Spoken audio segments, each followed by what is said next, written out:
but and it's really not been successful on Netflix compared to what I think everyone expected.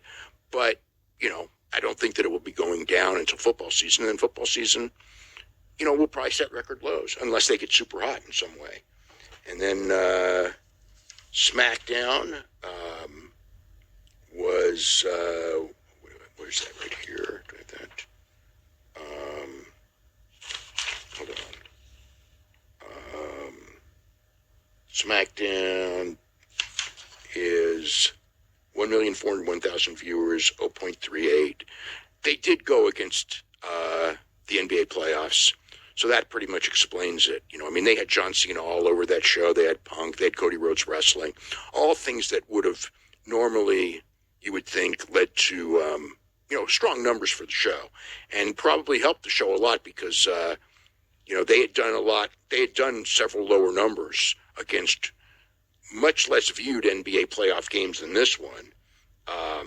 So it was higher. The 0.38 is higher, but they were going against a game. That game was about 9.5 million viewers, I believe, and 2.66 in 18 to 34. So that's about the top competition that SmackDown's going to get until we start getting big college football games on Friday nights during college football season. So that's basically the gist of all the ratings.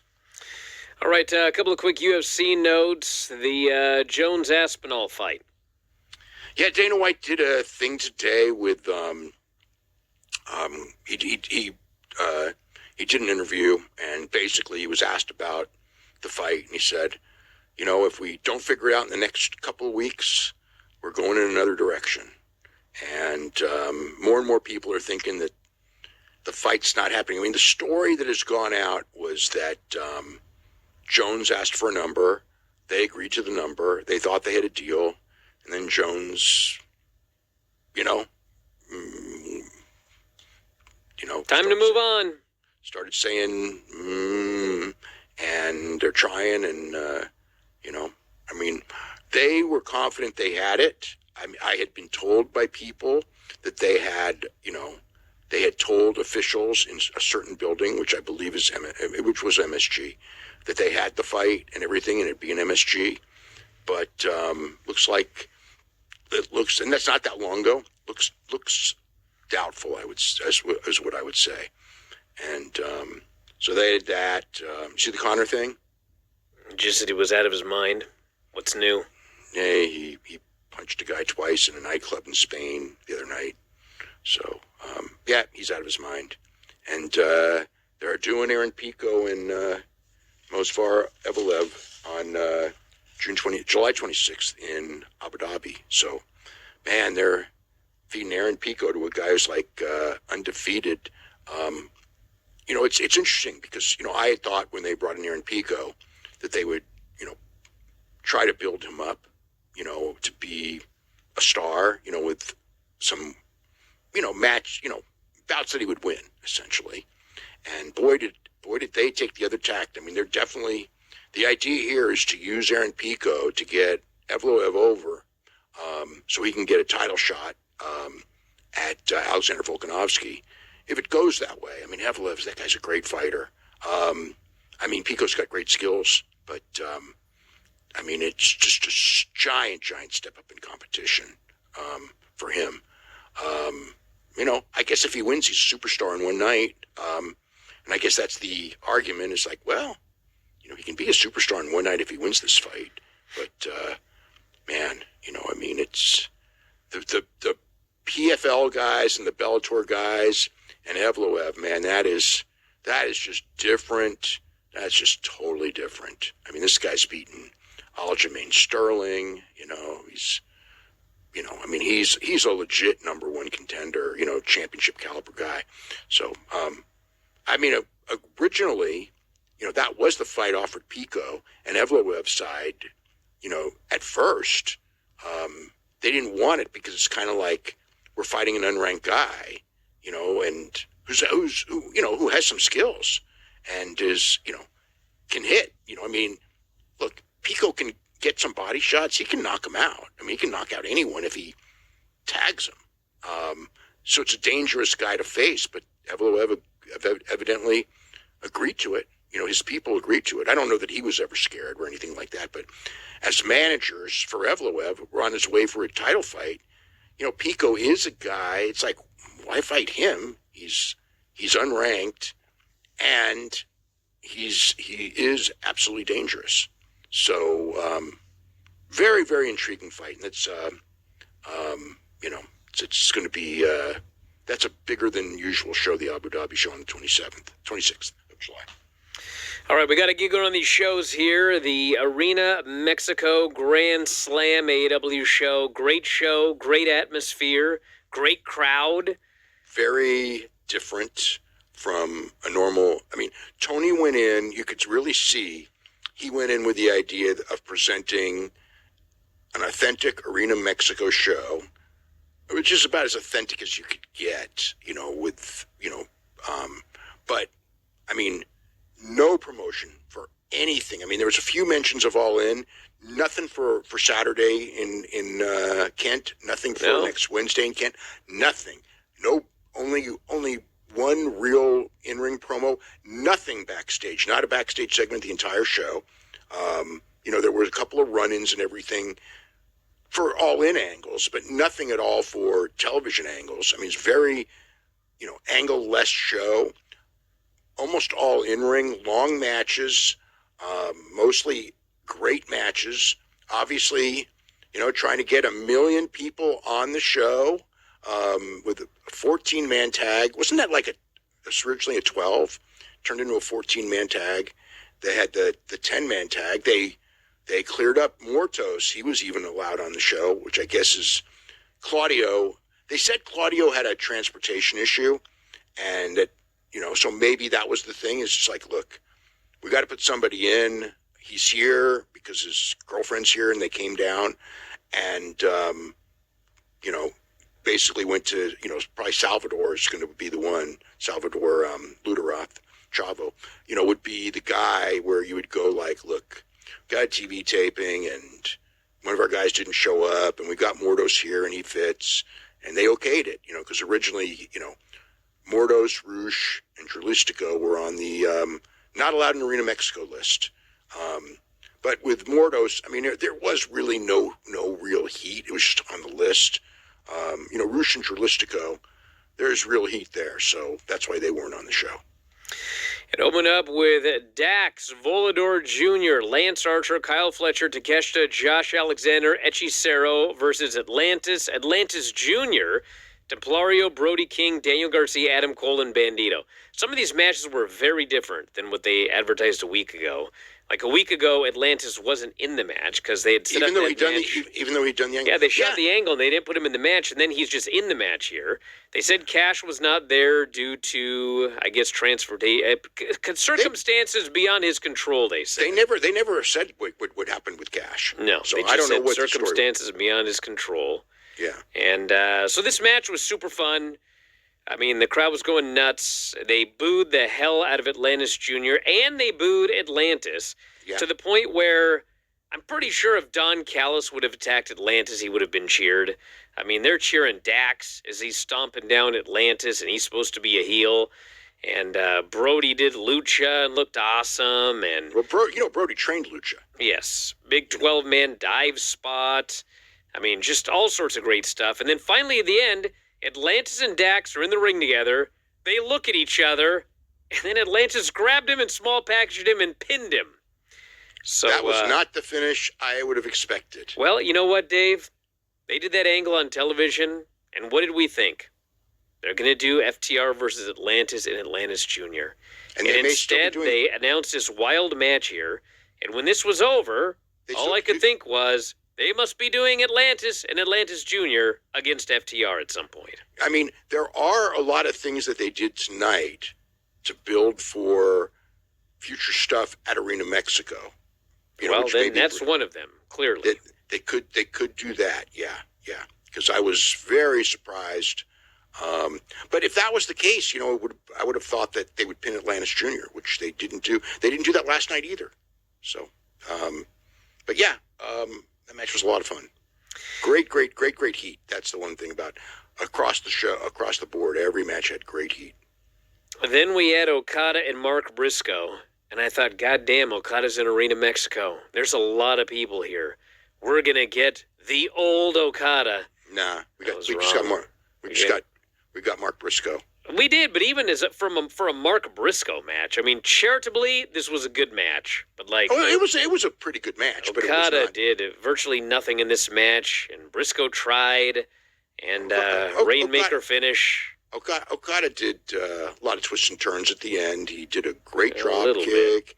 Did the drop kick to the floor. He did his usual repertoire, of basic stuff in a 13-minute match. And that's what it was. Briscoe didn't do as much as usual. No, he just because his opponent wasn't doing as much as usual. So yeah. There's only so much you can do by yourself. And then Don hit the ring and held Mark, so he could get hit with the belt. They laid him out. Don gave him some stomps, and that was that. So Okada, I mean, the announcers were like, I'm not sure if this guy's in the Don. I'm pretty sure this guy's in the Don Callis family. The question really is Hechicero in the Don Callis family? They kept saying that he was separate from the Don Callis family, but teaming with them. Yes. Yeah. So I guess he's acting like the last couple of weeks like he is, but they've never actually like all the things were Don Callis family and Hechicero. Yes. So I believe officially, I could be wrong, Hechicero is not in the Don Callis family, and Okada is. I think that's how this is going right now. For those of you that are, applying for insurance for the Don Callis family.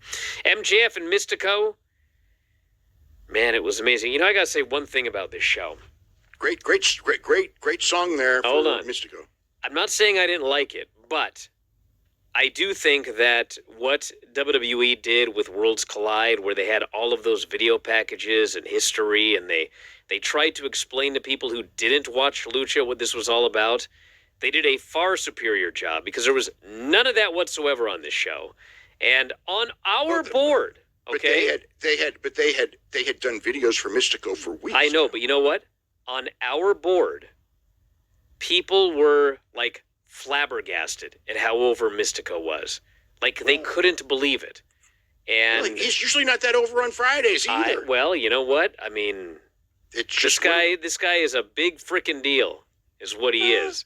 Well, I mean, a lot of that was some of that was MJF, and some of it is just, again, this is not the usual crowd that comes to see Mystico. So it's just like, but to those people, that come 2-3 times a year, Mystico is the biggest star there. Yes, he had his entrance. Mystico and Mosco Dorada. This place went wild for his entrance. They're singing his song at the top of their lungs. Yeah, nobody sings entrances on Fridays. He just came across as like a mega all-time superstar here. Oh no. He came over. He came out like legitimately like, Bruno Sammartino or Stone Cold or Hulk Hogan. That strong, like bigger than a John Cena, bigger than a Cody Rhodes. I mean, you'll get people who sing the songs of Randy Orton and Cody Rhodes and all that in WWE and everything. But that's, this was not just the singing. This was the entire match. Like it was just ridiculous how, Well, Max also did a great job with his USA singlet, and he got a lot of heat, and he was playing it up big and spitting in the guy's face, and MJF, MVP's on the outside screaming at him to stop fucking around, but he kept fucking around the entire match, and every time he did, Mystico would make a big comeback, and finally at the end, MJF flees, and Mystico goes after him. MJF is acting like he's going to walk out. But he goes for La Mystica on the stage, and MJF hits him with the tombstone, runs to the ring to win via countout, but Mystico makes it back in. And then Mystico goes for La Mystica in the ring. MVP takes the ref. Max taps. Mystico lets go. Max then hits a foul. The referee turns around to count. Mystico kicks out, so Max just fouls him again right in front of the ref for the DQ. And afterwards, he unmasked him, got a lot of heat. I presume they're building... I don't know if they're going to actually do mask versus hair, But certainly seemed like they're setting up for a big match here. A mask involved. I don't know. I mean, I don't know how you do mask versus hair. He ain't losing his hair. And Why? Mystico certainly. He can lose his hair. He spent how much money did he spend on this? Well, hair? it grows back. I mean, Yeah. it's not like if he cuts it off, it's not going to grow back. I mean, Maybe if he wants to do it, if it's on his bucket list, I guess he could do it. losing his hair to Mystico in a mask match at Arena Mexico. That's a pretty big match, dude. That's an anniversary. That's an anniversary main event. Well, who knows? Maybe they'll do it. But they certainly looked like they were building to something here because we had no finish. We had an unmasking. I did feel that they were. I did feel like it felt like they were going to do a rematch, and make sense to do it, and it'll draw. This was. This was like a super heated match, and just. But Mystico's entrance was incredible. I mean, he's always like really over on Friday, but this was a totally different. Friday it's like the expected thing. He didn't do nearly as much as he does on Fridays in the ring. This was just basic get heat. Fridays he's out there, basically trying to be Mystico and, give the people who come to see Mystico all the, the million T. Harrises and, from every position and La Mystica at the end. That's the typical Friday night formula. And this was very different. But yeah, it was more heated than a Friday match, and most Friday matches that for Mystico are always incredibly heated. Just realized we opened with the opening match. We didn't even talk about Hangman. Hangman comes out for a promo, and the crowd's chanting cowboy shit in Spanish. And Hangman says, "Hola, mi nombre es Hangman." And I'm like, well, that's nice that you got that out. And then he proceeds to cut to the entire promo, start to finish, in Spanish. Mm-hmm. And he said, "I'm sorry, my Spanish is not the best, although it's better than a lot of these guys." He said, "My family had a tobacco farm when I was young. I worked there every summer, learned about Mexico. They were hard workers, honest people, cared about their families. And one of the things they taught was that people are better when they work together. So I want to say thank you for allowing us into your house tonight, this AAA CML or this AW CMLL collaboration. When we work together, we can change the world. Jon Moxley," he says, "the champion. I am banned from ringside. I'm banned from the building during his match tonight. But not all. But nobody has said anything about after the match. When it's over," he says, "I'm going to beat his ass." They all cheered, and he thanked the fans, and he said, "I'll see you soon." So they weren't even pretending this guy wasn't coming back. He called his shot. That was awesome, by the way. Him going out there and cutting the entire promo in Spanish to these people in Arena Mexico. That was great. It was different. It was different. It set the tone for the whole show. The one thing. The one issue was Excalibur tried to do the Chris Charlton, but he got about 5% of it in there, and just sort of gave up. So I would think that probably 80% to 85% of the people watching actually had absolutely no idea what Hangman was talking about for the entire promo. Yeah.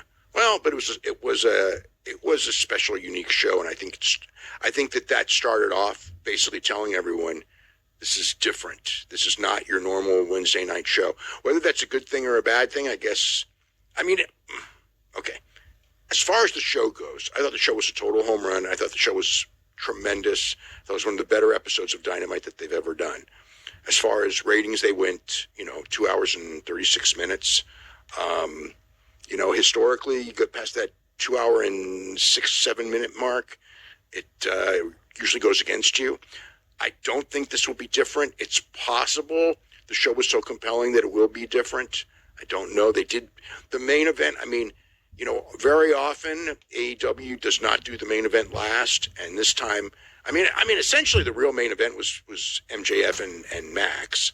But if they hadn't had such a shitty finish, I was just watching that match going, why in the fuck is this not the main event? Then I saw the finish, and it was obvious. Because the angle is everybody working with Jon Moxley.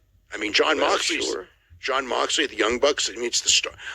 That was can do that at the top of the second hour. It's okay. Oh, you could. Except, or even the opener. I think they wanted to close the show with Adam Page and Moxley, so that was why. But yeah, you could have done that for sure. I mean, it felt like I said, it felt like MJF and Max was the main event, but the most important match as far as to them to build to All In, that was the Well, you are correct, but we all know if you look at the ratings pattern, the first quarter is going to be by far the highest rated thing on this show. And you can, it always is. No, always. It's not. The first quarter, they always get the lead-in bump. 99% of the time, it's always the highest rated quarter. No, it's not. They very often. The second, the fourth. I mean, many times. I'm the highest rated quarter is not the first. I'd say more often than not it is, but that's not a. Yes, more often than not it is. So like you can put your main event stuff for All In that opening quarter. You can do that. Yeah, but then you have not. Then what are you going to put? I mean, one of the reasons why they lose is because they've trained the fans to think that the main event's first. And I get why. I mean, Tony does that because it is advantageous to get more eyeballs on it. But, you could say, with WWE, like there's markets just for for example, for NXT, there's a lot of markets where they get a really good lead in from the local station, but they still put their main event on last and they don't put their main event on first. And, they've trained their audience that the main event is on last. AEW's trained their audience that the main event is often on first. All right. Well, the last 2 weeks straight, the opening quarter has been the highest rating. Okay. I haven't gone back further than that because we're doing the show. Yeah. Hologram, Lio Rush, Ricochet, and Mascara Dorada in a win a lot of money match. 4 million pesos, $211,000. It was a very fun match. I don't want to say the wrong guy, but of all of the guys, he was the least impressive in the match. Hologram won. He is now 24-0. 25-0, actually, yes. 25-0, yeah. So maybe he can buy himself a title match. Yeah. Hologram always wins. Hologram beat Neon. I know. Where's his title match, bro? And Neon was more impressive than Hologram in that match too. Do you realize that Mercedes' record is 22-0 and she has 6 belts and had 7? And this poor bloke's got 24 wins and no losses. He can't even get a title shot. Well, he should get a title. And think about this, Dave. Here's a fact for you.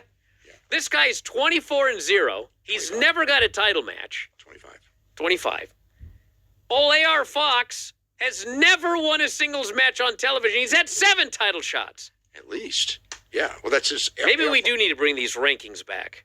The hell's going on here? AR Fox's gimmick is just that he goes in there, impresses everyone, and loses in title matches. He's like Mordos. He's the. Yeah, but even Mordos can't get title shots. It's only AR Fox. Yeah. Well, I mean, Mordos needs a win bad. The guy is so impressive. At least they didn't beat him tonight. So happy about that. Yeah, that's true. They didn't. Yeah. We had Mercedes and Zeuxis for the CMLL women's title. And it was all right. It wasn't great. It was all right. It was a lot better than most Zeuxis matches. Way better than most Zeuxis matches. They actually stole the finish from, of all people, Nia Jax and Naomi. They've done this spot twice. Someone goes up to the top for a big slam. It gets reversed in midair for the pin. So it was a pretty cool finish. That was the finish. Mercedes now has another belt. She starts celebrating with all 6 of the belts.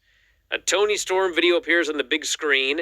Mina shows up to distract Mercedes. Tony sneaks in, gives her a German. All the belts go flying. That was awesome. Yes, it was. That was so awesome when she's holding up, was it 6 belts, right? Yes. Okay, and she Germans her, and those belts just all go flying. And the crowd there, I mean, they were very happy that Toni Storm showed up in front of them. And then the main event was Will Ospreay, Samoa Joe, Shibata, Hobbs, and Swerve against Moxley, the Young Bucks, Wheeler, Yuta, and Mortos. And I'm watching this match thinking, well, you got old Wheeler in there. He can do a job. Mortos always does a job. What I was not expecting was at the end of this match, and the finish is actually kind of funny because they're all doing all these spots. This match was great, by the way. It was. The couple of things on the match. It was okay. There's one weird thing. Okay, so Samoa Joe and Moxley get in there, and they have a great exchange, and the place is going nuts. I mean, they loved Will Ospreay, and they loved Samoa Joe. I mean, that was like the theme of that match, and Swerve too. I mean, not as well, but really Joe and Will just like crazy. They loved him, and so there's all that. So then a couple minutes later, Tony Schiavone's like, this is Samoa Joe in his entire career, his first time ever in Arena Mexico, and people really want to see him. And when he tags in, it's like, he already just worked with Moxley. Then he tagged in, and it was great again. And Tony goes, I've been waiting for him to tag in. It's like he'd already tagged in, but whatever. So they're doing all these spots to the end, and Swerve ends up going up top. He goes up top for the stomp on Moxley. And Marina takes the ref so Matt Jackson can neck him on the top rope. And Moxley then rolls him up and grabs the tights for the pin. And it's funny because it's not illegal to neck someone on the top rope in a tag match. But because the babyface was doing the job, they did a distraction to make you think that they had cheated, leading to him rolling him up and pulling the tights for the finish. So at least Moxley, he really pulled those tights to pin Swerve. But Moxley got the win, and he's getting heat heading into that match. Well, I mean, the whole thing was that set him up for Hangman to come in and brawl with him. Well, Moxley went to choke out Swerve afterwards. Hangman's music hits. Everybody's brawling outside. Hangman and Moxley get in there, and they're brawling. And Hangman goes for the buckshot. So the other thing is that Hangman saved Swerve. Well, he ran down to get Moxley. Yeah, yes, he did. The music did hit as Swerve was in that choke. He did save Swerve. That's like part of the story too. So Hangman tries this buckshot on Moxley, but he misses, and he hits Matt Jackson. And this Hangman looked like he almost destroyed his leg on that buckshot. I mean, it was not a good landing.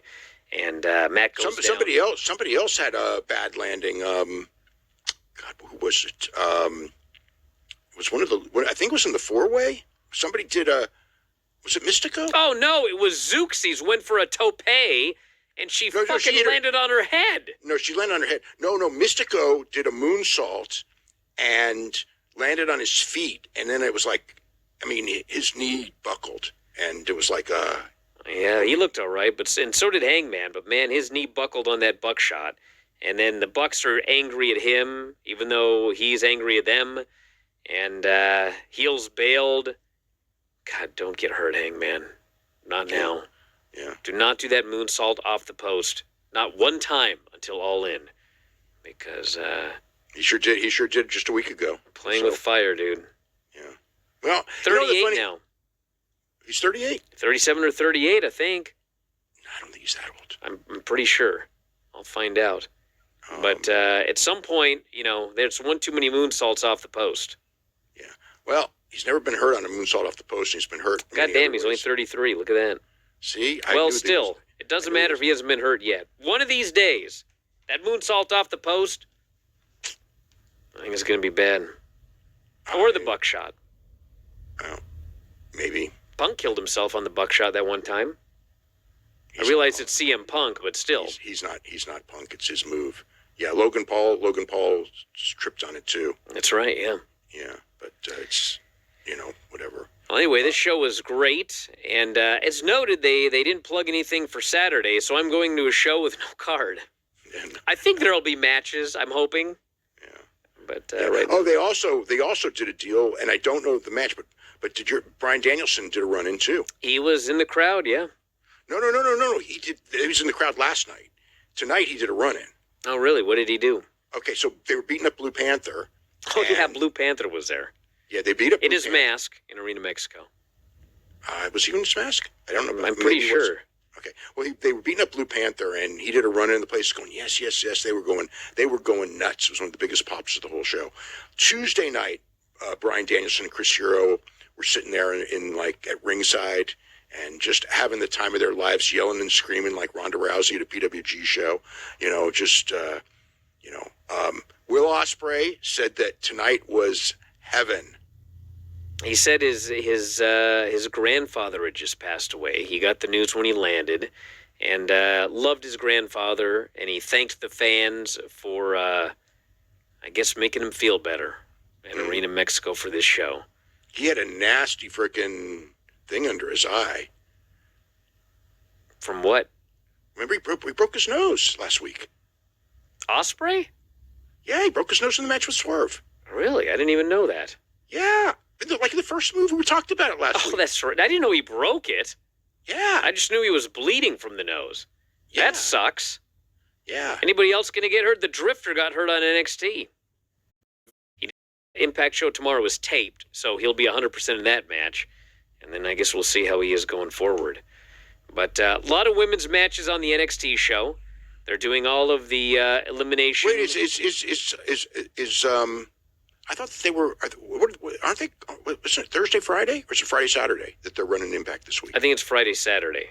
Okay. Because for sure tomorrow's show's taped.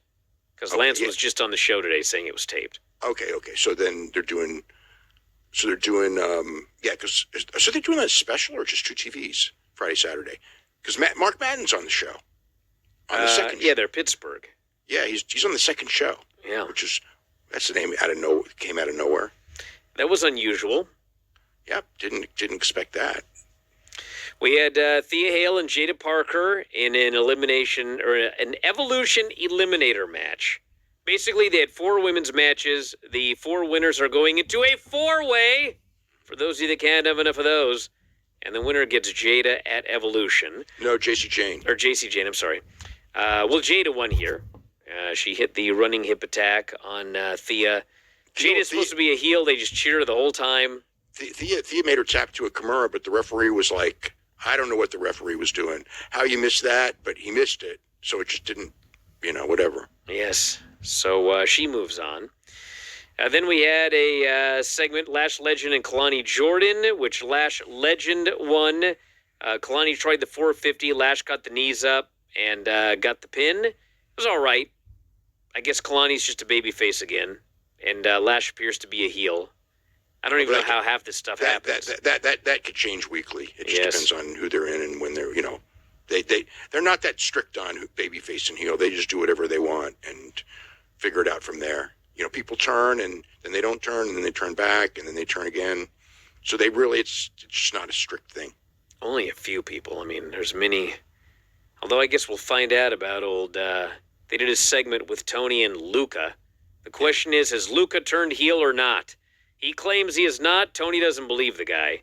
So Stax comes out as they're going back and forth, and he's got 3 thugs. And he says, Luca, have I ever questioned you? I have never questioned your loyalty.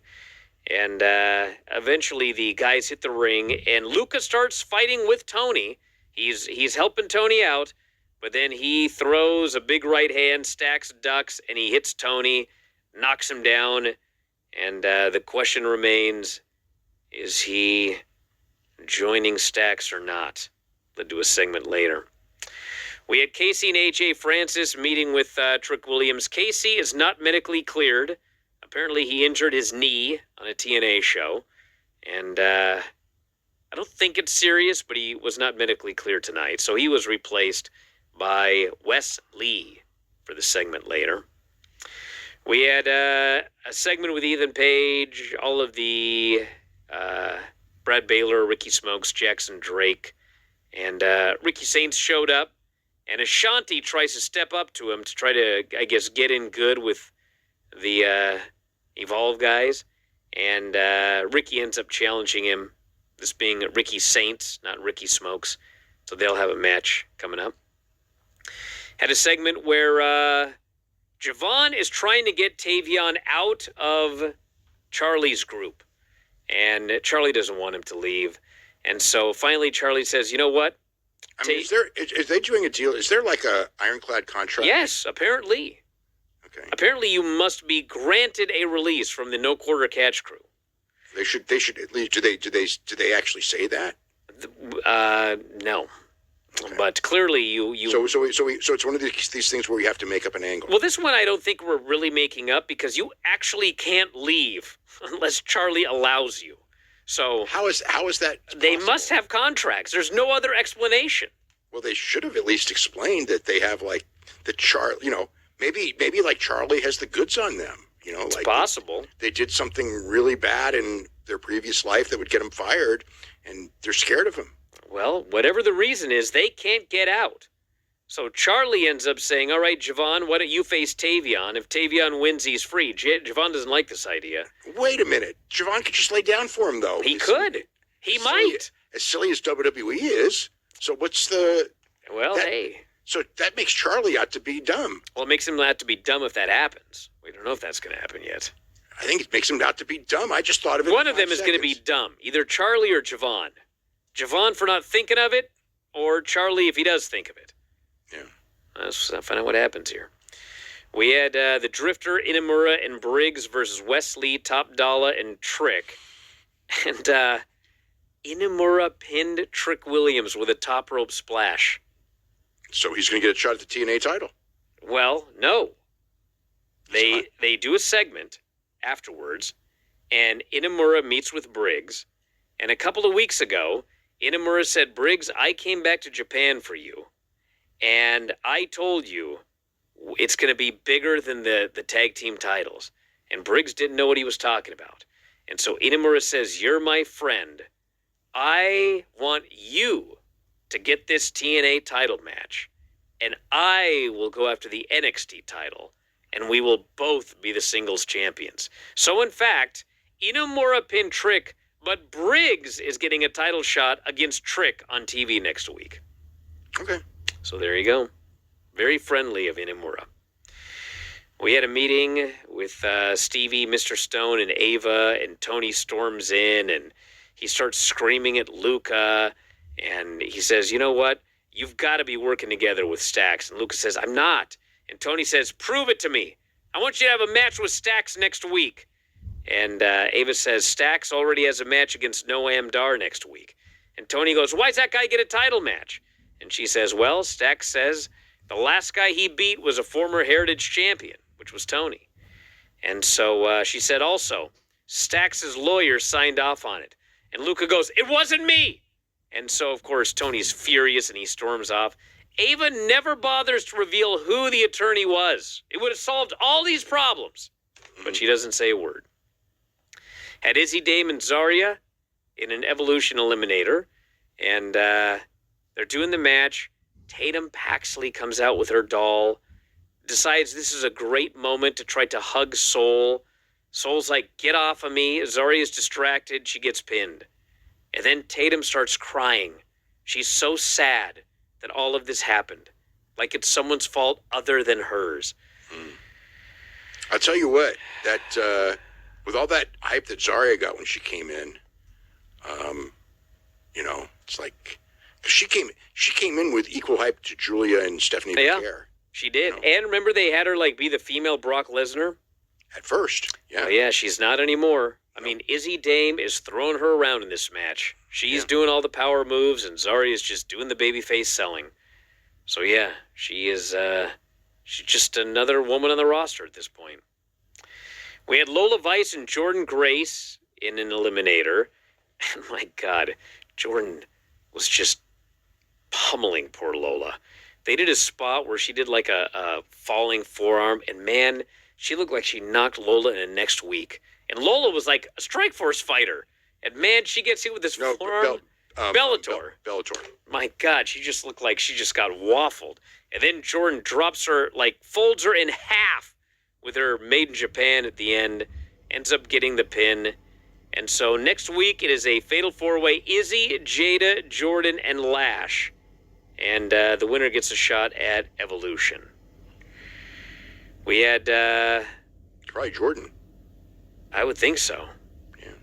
Although, well, I guess we'll see. The main event segment is Blake Monroe's contract signing.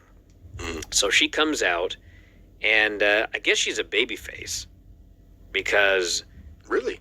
Well, I mean, she comes out and she, You know, she does her promo. WWE's always been my dream. I'm here. The division is mine. I'm going to redefine what it means to be a star. She's interrupted by fatal influence. So JC comes out and she says, Ava, why are you kissing this newbie's ass? All three of them bury Blake. Blake says, you're all insecure bitches. And JC says, this division doesn't deserve you. So Blake slaps her. She gets a big pop. Giant brawl breaks out. Blake ends up taking out Fallon, but JC hits her from behind. And then Fallon and JC give Blake a double choke slam through the table. Leave her for dead. Mm-hmm. So it looks like... she's a babyface then. She's a babyface, and they're quickly going to Blake versus JC. So we may have another AEW wrestler that walks in and gets a title. That's what it looked like to me in this segment. Well, JC still got to wrestle on the... She does still have to do the Evolution match. Yeah. But they could do a non-title match on the... Because remember, they're doing the Great American Bash on the 12th. Yeah. So they could do like a non-title. Yep. They could either do it there or... I mean, I guess they could do it on TV prior to Evolution. But they got to have a card for the 12th, though. Yeah. We've got 3 weeks. Yeah. So, yeah, Great American Bash and Evolution. So maybe it'll be back-to-back nights for JC. I guess we'll see. But, yep, that's that. So that's the show. And then they announced for next week's NXT, Trick and Josh Briggs, Noam Dar versus Stax for the Heritage Cup, and the four-way, Izzy, Jada, Lash, and Jordan. So that's next week's NXT. And last thing, SmackDown on Friday, John Cena is facing R-Truth on that show. And then we've got Randy Orton versus Sami Zayn in a King of the Ring semifinal. That should be a great match. Yep. And Alexa Bliss versus Asuka in the Queen of the Ring semifinal. Which is intriguing because they both just came back. They both did just come back, yep. Yeah. Yep, and we'll see about the men's King of the Ring because you've potentially got Cody in position. Or Cody and Jay. Well, yeah, so Cody and Jay's an interesting match. It is. They could boo Cody, you know. They could boo Cody. They could actually boo Cody if he wins in both of his matches. If he goes to the finals against Orton or Sammy, he could end up getting booed. Yeah, because we got 4 baby faces. Yeah, so that's going to be very interesting. Those other 2 matches are on Raw: Cody versus Jay, and Jade versus Roxanne. Well, the thing is they booked this for a certain reason. Oh, yes. So if Cody gets, if Cody goes against Jay and he gets booed, I don't think that's unexpected. I wonder if that, Dwayne does want Cody to turn. You know that. Oh, yeah. Yeah. So, he basically laid it out, like with the last time he was on McAfee's show. It's like, Cody's still going to turn, So, but he's going to have a great babyface run first. So we'll see. Well, the thing with the John Cena turn is that it didn't matter because John Cena wasn't the top babyface. But right now, Cody is the top babyface. So if you're going to turn Cody, you got to have somebody who's going to take his place as the top babyface. And it can't be Cena because he's only got 18 dates left or whatever. So I'm not averse to the idea of Cody turning one of these days. But, you better have a top guy to replace him when he turns. Well, maybe they think Jay's strong enough. Roman Reigns. Well, Roman Reigns is always going to be. But he's never around though. Yeah. He'll only be around for big shows. Yeah. So, all right. Well, on that note, we got to wrap it up for today, everybody. And we were here on Monday. Dave's going to be here on Friday with Garrett. There's going to be a new Observer on Friday as well. This has to be the best toy for dogs. He's just been going, and I've just been sitting here chilling. I'm about to start a movie, and he's going. It's getting him super tired. He's running. He's already tired, but it just spins and it lights up and it barks.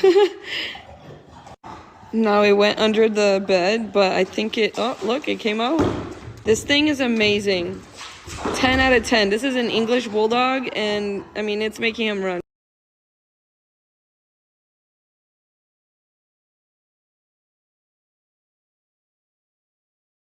No time for long shows? TikTok Lite, 460 plus short series, 100% free to watch. Share and communicate with your best friends.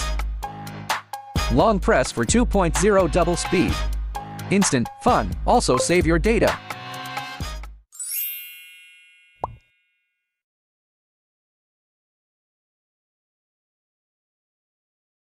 To be here in WWE is my dream. I wanna win everything in WWE. Cero miedo. Yeah, cero miedo mi compa, in English, no fear my friend. Is there anything you're scared of? No, nothing miedo. Heights. Come on, I am man. Tell me the meaning behind your mask. This mask represents a couple things about my personality. How do you feel about the comparisons between you and Rey Mysterio? Rey Mysterio inspired me, but I don't wanna be the next Rey Mysterio. I wanna be the first Penta. Before